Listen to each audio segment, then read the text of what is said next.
ಮತ್ತ ರಾಜ್ಯಾಧ್ಯಕ್ಷ ಮುಂದುವರ್ಸ್ತೀನಿ, ಅವನೇ ಮುಖ್ಯಮಂತ್ರಿ ಮಾಡೋದು. ಬಿಜೆಪಿಗೆ ಅದಕ್ಕೆ ಸುಡಾಡಿ ಹೋಗ್ಬೇಕ್ರಿ.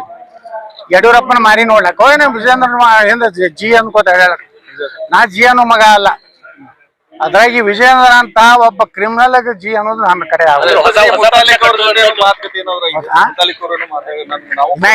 ಏನೇ ಯಾರು ಕೂಡ ಮಾತಾಡಿಲ್ರಿ ನಾ.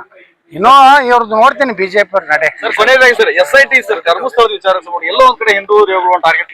ನೋಡಿ, ಇಡೀ ಧರ್ಮಸ್ಥಳವನ್ನ ಟಾರ್ಗೆಟ್ ಮಾಡಕತ್ತಾರ. ಹಿಂದೂ ದೇವಸ್ಥಾನಗಳು ಇವತ್ತು ನೋಡ್ರಿ, ಅಲ್ಲಿ SDP ಆದವ್ರಿಗೆ ಏನ್ ಕೆಲಸ ಐತಿ?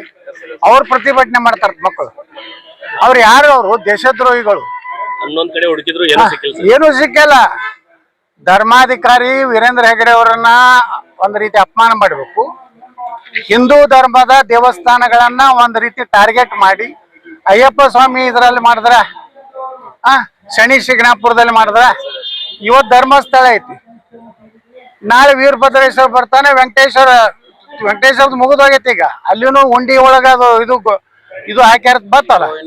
ಅಂದ್ರ ಒಟ್ಟಾರೆ ಈ ದೇಶದಲ್ಲಿ ಕಮ್ಯುನಿಸ್ಟ್ ಕೊಡುವಂತಹ ಒಬ್ಬ ದುರ್ದೈವದ ಮುಖ್ಯಮಂತ್ರಿ ರಾಜ್ಯದಾಗ ಸಿದ್ದರಾಮಯ್ಯ ಕುಪಾಪೋಷಿತ SIT.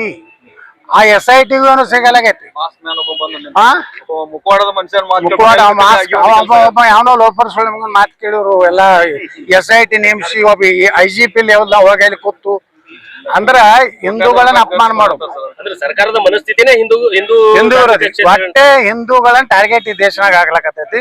ಸುಮ್ ನರೇಂದ್ರ ಮೋದಿ ಅವ್ರ ಅದಾರ, ಯೋಗಿ ಆದಿತ್ಯನಾಥ್ ಅವ್ರ ಅದಾರ ಅಂತ ಸ್ವಲ್ಪ ಏನೋ ಹಿಂದೂಗಳು ಅದಾರ.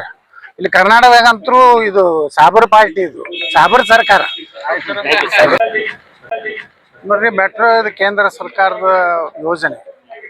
ಇದರ ಕ್ರೆಡಿಟ್ ಏನ್ ತಗೋತಾರ? ಕ್ರೆಡಿಟ್ ಅವರು ಸಿದ್ದರಾಮಯ್ಯನವರು ಕರ್ನಾಟಕದಲ್ಲಿ ಒಂದು ದಿವಾಳಿ ಏನಾಗಿದೆಯಲ್ಲ ಅದ್ರ ಕ್ರೆಡಿಟ್ ತಗೊಳ್ಳಿ. ಗ್ಯಾರಂಟಿ ಮಾಡಿ ಇಡೀ ಕರ್ನಾಟಕನೇ ದಿವಾಳಿ ಮಾಡ್ಯಾರ.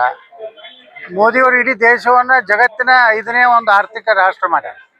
ಕ್ರೆಡಿಟ್ ಅದ್ರ ಬಗ್ಗೆ ತಗೊಳ್ಳಿ ಬಿಟ್ಟು ಮೆಟ್ರೋ ಸಲುವಾಗಿ ಇವೇನು ಇದ್ರ ಬಸ್ ಬಂದವಲ್ಲ, ಎಲೆಕ್ಟ್ರಿಕಲ್ ಬಸ್ಗಳು, ಅವು ಕೇಂದ್ರ ಸರ್ಕಾರ ಕೊಟ್ಟಿದ್ದೆ.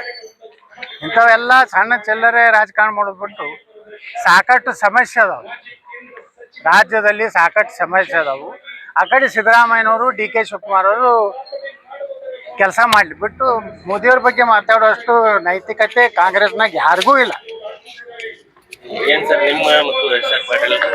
ಹೇಳಿ, ಸಹಕಾರಿ ಕ್ಷೇತ್ರ ಐತ್ರಿ, ನಾವೆಲ್ಲ ಒಂದದೀವಿ.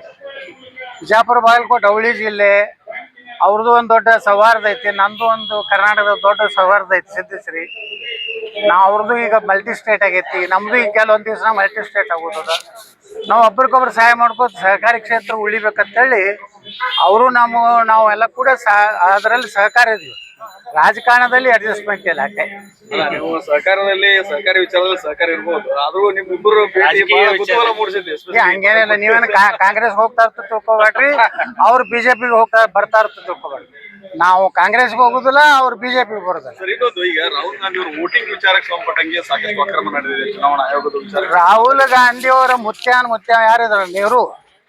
14 ಓಟ್ ವಲ್ಲಭಭಾಯಿ ಪಟೇಲ್ರಿಗೆ ಬಿದ್ದಿದ್ದು, 1 ಓಟ್ ನೆಹರುಗೆ ಬಿದ್ದಿದ್ದು. ಯಾರು ದೇಶದ ಪ್ರಧಾನ ಮಂತ್ರಿ ಆಗ್ಬೇಕಂದಾಗ, ದೇಶದ ನೇತೃತ್ವ ತಗೋಬೇಕಂದಾಗ ಅವತ್ತು 15 ರಾಜ್ಯಗಳಿದ್ದು. 15 ರಾಜ್ಯನಾಗ 14 ರಾಜ್ಯದವರು ಸರ್ದಾರ್ ವಲ್ಲಭಭಾಯಿ ಪಟೇಲ್ರು ದೇಶದ ನೇತೃತ್ವ ತಗೋಬೇಕಂದ್ರು. ನೆಹರುಗೆ 1 ಓಟ್ ಬಿದ್ದಿತ್ತು, ಅವನದು 1 ಓಟ. ಅದಕ್ಕೆ ಯಾವ ನೈತಿಕತೆ ಇಲ್ಲ. ಇಲಾಹಾಬಾದ್ನಲ್ಲಿ ಇಂದಿರಾ ಗಾಂಧಿ ಸೋತಿದ್ದೆ ಹಂಗ. ರಾಜನಾರಾಯಣ ಅವ್ರದ್ದು ಬೋಗಸ್ ವೋಟಿಂಗ್ ಮಾಡ್ಯಾರ್ತೆ, ಹೈಕೋರ್ಟ್ ಅವ್ರನ್ನ ನಿಷೇಧ ಹಾಕ್ತು, ಅವರ ಸದಸ್ಯತ್ವ ರದ್ದು ಮಾಡ್ತು. ಅದಕ್ಕೆ ನಾವು ಒಂದು ಮಾತು ಹೇಳ್ತೀನಿ, ರಾಹುಲ್ ಗಾಂಧಿ ಅಂತೂ ದೊಡ್ಡ ಬಚ್ಚೆ ಅದು, ಅದಕ್ಕೇನು ಇಲ್ಲ, ಮೆದಳೇ ಇಲ್ಲ. ಎಲ್ಲಾರು ಇಲ್ಲಿ ಮೆದಳು ಇರ್ತೈತೆ, ರಾಹುಲ್ ಗಾಂಧಿ ಮೊಳಕಾಲ್ದಾಗ ಐತಿ. ಸಿದ್ದರಾಮಯ್ಯ ಅವ್ರ ದೋಸ್ತನ ಹೇಳ್ಯಾನಿಲ್ರಿ, ಇನ್ನೊಂದ್ ಸ್ವಲ್ಪ ದಿವ್ಸ ನಿಂದ್ರಿ, ಇನ್ನೊಂದು ವರ್ಷ 2 ವರ್ಷ ಜಮೀರ್ ಅಹ್ಮದ್ ಖಾನ್ ಹೇಳ್ತಾನ. ಅಂದ್ರೆ ಸಿದ್ದರಾಮಯ್ಯರು ಕೂಡ ರೊಕ್ಕ ಕೊಟ್ಟು ಖರೀದಿ ಮಾಡಿ ರೊಕ್ಕ ಕೊಡ್ಲಾರ್ದನೆ ಇವತ್ತು ರಾಜಕಾರಣದ ರೊಕ್ಕ ಕೊಡ್ಲಾರ್ದನೆ 8 ಮಂದಿ ಆರ್ಸಿ ಬರೋದ್ರ ಮೊದಲು ಹೇಳ್ರಿ. ಬಿಜೆಪಿ ವರಿಷ್ಠ ಏನ್ ಭೇಟಿ ಆಗುವಂತದ್ದು ಅಥವಾ ಮಾತುಕತೆ? ನಾವ್ ಯಾರು ಕೂಡ ಭೇಟಿ ಆಗೋದಿಲ್ಲ, ಏನು ಇಲ್ಲ, ಆರಾಮದೀವಿ ನಾವು. ಇನ್ನ 3 ವರ್ಷ ಚುನಾವಣೆ ಐತಿ, ಸಮಾಜ ಕೆಲಸ, ದೇಶದ ಕೆಲಸ ಮಾಡ್ಲಕತ್ತೀವಿ. ಬಿಜೆಪಿಗೆ ಅವಶ್ಯ ಬಿದ್ರೆ ತಗೋತಾರ, ಇಲ್ಕಂದ್ರೆ ನಮ್ದೇ ರಾಜಕೀಯ ಪಕ್ಷ ಐತಿ ಅಲ್ಲ, ಹಿಂದೂ ಪಾರ್ಟಿ, ಭಗವ ಜೆಂಡ ಹಿಡ್ಕೊಂಡು ಹೊಂಟ್ತೀವಿ.